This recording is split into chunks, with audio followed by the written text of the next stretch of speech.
இருக்கக்கூடிய ஆட்சிக்கு எத்தனை ஆண்டுகள் ஆகுது, இடஒதுக்கீட கொண்டு வரல. திடீர்னு பெண்கள் மேல அக்கறை வந்துருச்சு, இடஒதுக்கீட கொண்டு வரும். ஆனா எப்படி இடஒதுக்கீடு கொண்டு வருவாங்க?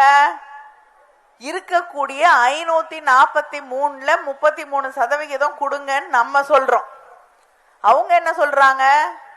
அப்படி கொடுக்க முடியாது, 543 850 மாத்திட்டு நாங்க இடஒதுக்கீடு கொடுக்கிறோம் 33. நம்ம என்ன சொல்றோம்? கண்ணுக்கு முன்னாடி ஒரு பானையில சாப்பாடு இருக்கு, பெண்களுக்கும் கொஞ்சம் பகிர்ந்து கொடுங்க அப்படிங்கிறோம்.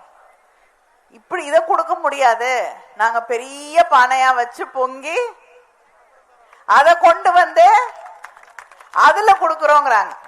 ஆனா அந்த பெரிய பானையை கொண்டு பொங்கி வைக்கிறேங்கிறாங்கல்ல, அது என்ன பிரச்சனைனா நமக்கு அதுல கொஞ்சமா இருக்கும்.